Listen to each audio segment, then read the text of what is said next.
વીતી રહ્યો છે ત્યારે આંકડાઓ શું કહી રહ્યા છે મતદાનના તે જોઈએ તો વરસાદની જેમ વરસ્યા વિસાવદરના મતદારો। જી હા, વિસાવદરમાં રેકોર્ડ બ્રેક મતદાનની શક્યતા જોવાઈ રહી છે, કારણ કે અત્યાર સુધીમાં 42% જેટલું મતદાન તો થઈ ગયું છે। વિસાવદરમાં મતદારોમાં જોરદાર ઉત્સાહ જોવા મળ્યો છે। અહીંયા મતદારો એવું કહેતા જોવા મળ્યા, કારણ કે મોટાભાગના ખેડૂતો છે તો વાવણી પહેલા મતદાનને અહીંયા ખેડૂતોએ મહત્વ આપ્યું છે। મતદાનને જોતા અતિ રસપ્રદ જંગ દેખાઈ રહ્યો છે। વિસાવદરમાં હાલ તસવીરો આવી રહી છે તે પ્રમાણે અત્યાર સુધીમાં 42% મતદાન થઈ ચૂક્યું છે।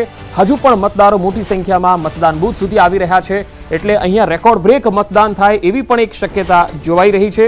અહીંયા મુખ્ય જે ચહેરા છે કિરીટ પટેલ અને ગોપાલ ઇટાલિયા અને સાથે નીતિન રાણપરિયા, આ ત્રણ વચ્ચેનો જે જંગ છે વિસાવદરની અંદર આમ તો રોચક પરિણામો રહ્યા છે, ત્યારે આ વખતે મતદારો કોના તરફી રીઝે છે, જે મુદ્દાઓ રહ્યા છે તેને લઈને મતદારોમાં કોની તરફે ઝુકાવ વધારે રહે છે એ જોવું રસપ્રદ રહેશે, કારણ કે પેટા ચૂંટણી ભલે હોય પરંતુ પરિણામો જે છે એ હંમેશા ચોંકાવનારા અને રસપ્રદ રહ્યા છે।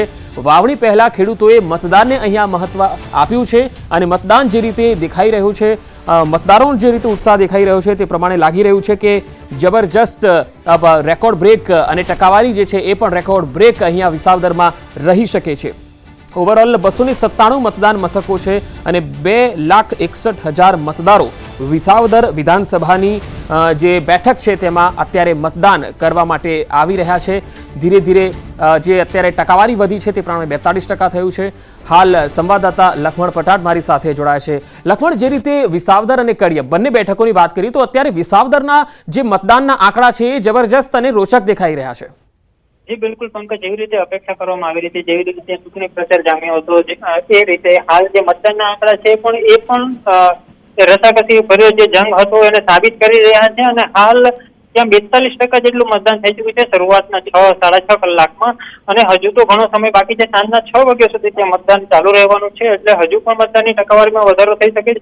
અને બીજું એ કે હાલ વાવણીનો સમય છે એટલે ત્યાં મોટા ભાગનું આપણે જોયું કે ગ્રામ્ય વિસ્તાર છે, એટલે ગ્રામ્ય વિસ્તારના મતદારો જે એ સવારે મતદાન કર્યા બાદ સીધા વાવણીમાં જોતરા હોય છે, એટલે વહેલી સવારે સૌથી વધુ ભીડ હતી મતદારોમાં ઉત્સાહ હતો અને વાવણી પહેલા જ તેઓ મતદાન કરવા પહોંચ્યા હતા।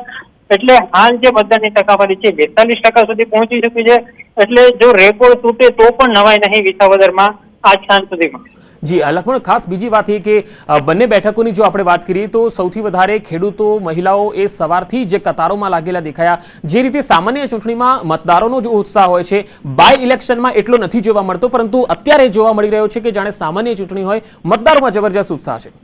જી કે બિલકુલ સાચું કહ્યું તમે કે જ્યારે પણ પેટા ચૂંટણી હોય છે ત્યારે મતદારોમાં ઉત્સાહ ઓછો હોય છે સામાન્ય ચૂંટણીની સરખામણીમાં, પરંતુ વિસાવદરના મતદારોએ જે પ્રમાણે ત્યાં માહોલ જામ્યો હતો, જેવી રીતે ગોપાલ ઇટાલિયા અને આમ આદમી પાર્ટીએ ઉતાર્યા, ત્યારબાદ ભાજપ તરફથી કિરીટ પટેલ જે પણ એક મોટો ચહેરો છે અને કોંગ્રેસના નીતિન રાણપરિયા, એટલે એક ત્રિપાંખીયો જંગ છે। અને એને જોતા કેમ કે દરેક પાર્ટીએ પ્રયાસ કર્યો છે દરેક મતદારોને મતદાન મથક સુધી લઈ આવવા માટે, અને કેમ કે એક ડર એવો પણ હતો કે વરસાદી વાતાવરણ રહેશે તો મતદારો મતદાન કરવા ઓછા આવશે, પરંતુ એ ભ્રમને પણ જે આશંકા હતી એને પણ વિસાવદરના મતદારોએ તોડી નાખી છે અને ખૂબ જ ઉત્સાહ દેખાડવામાં આવ્યો છે। જેનું કારણ એ પણ હોઈ શકે કે જેવી રીતે અનુમાન લગાવવામાં આવી રહ્યું છે એવી આશંકાઓ હતી કે વરસાદ રહેશે અને વાવણી થતી હશે તો મતદારો ઓછી સંખ્યામાં મતદાન મથક સુધી પહોંચે, એટલે એ આશંકાને ધ્યાને રાખીને જે રાજકીય પક્ષો છે એને પણ એટલા પ્રયાસ વધુ કર્યા હશે કેમ કે વધુમાં વધુ મતદાર મતદાન મથક સુધી પહોંચી શકે, એટલા માટે જ જે રીતે। અને બીજું જે સ્થાનિક મતદારોની સમજદારી કે જે લોકશાહીમાં મતાધિકારનો ઉપયોગ કરવો જોઈએ અને એ જે સમજદારી દેખાય છે એનું જ પરિણામ છે કે અત્યાર સુધીમાં બમ્પર મતદાન થયું છે વિસાવદરમાં। પંકજ જી, બીજો એક ખાસ સવાલ લખમણ, અહીંયા કડીની વાત કરીએ તો નીતિન પટેલ જ્યારે મતદાન કરવા પહોંચ્યા એમણે એક દાવો કર્યો કે કડીમાં 60%થી વધુ મતદાન થવાનું છે, તો આ બેઠક પર શું લાગી રહ્યું છે? શું વિસાવદર જેવી સ્થિતિ કડીમાં દેખાઈ રહી છે કે બમ્પર મતદાન થાય? કડી જે વિધાનસભા બેઠક છે પંકજ, કેમ કે તે ત્યાં એક સમયે જે નીતિન પટેલ છે એમનો ગઢ રહ્યો છે અને લાંબા સમયથી ત્યાં ભાજપ જીતતું આવ્યું છે, એટલા માટે એ ભાજપનો ગઢ છે. એટલે ત્યાં કોઈ મોટા ફેરફારની સંભાવનાઓ જોવામાં નથી આવી. ન તો કોઈ રાજકીય પક્ષ જોઈ રહ્યો છે, ન તો ભલે ચૂંટણીમાં તમામ ઉમેદવારો છે એટલે એ પોતપોતાની રીતે દાવા કરવાના છે કે ભાઈ અમે આગળ છીએ, પરંતુ જે રીતનો ત્યાં માહોલ છે અને જે રીતની બેઠક છે એ પ્રમાણે એ ભાજપનો ગઢ મનાતો રહી છે. પણ એમ છતાં પણ જનતાના મનને કળવું અઘરું છે, કેમ કે કડી પણ અગાઉ જયારે 2002માં ભાજપનું ઝંઝાવાતી જે વેવ ચાલતું હતું એ સમયે ત્યાં કોંગ્રેસના બળદેવજી ઠાકોર ચૂંટાઈને આવ્યા હતા અને નીતિન પટેલ હારનો સામનો કર્યો હતો. એટલે કોઈ કંઈ પણ કહેવું, અને એટલા માટે જ લોકશાહી મહાન છે અને લોકશાહીમાં જે મતાધિકારનો ઉપયોગ મતદારો કરતા હોય છે અને એ પોતાની સૂઝ પ્રમાણે, પોતાની સૂઝબૂઝ પ્રમાણે જે એમને મુદ્દા યોગ્ય લાગ્યા હોય છે એ પ્રમાણે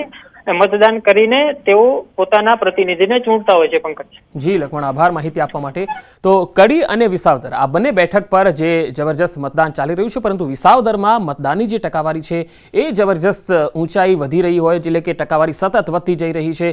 42% મતદાન અત્યાર સુધીનું થયું છે અને હજુ પણ સાંજે 6 વાગ્યા સુધી મતદાન ચાલશે. એટલે આ આંકડો જે છે એ અનેક ગણો વધશે અને લગભગ પાછલા રેકોર્ડ તોડે એવી પણ શક્યતા છે.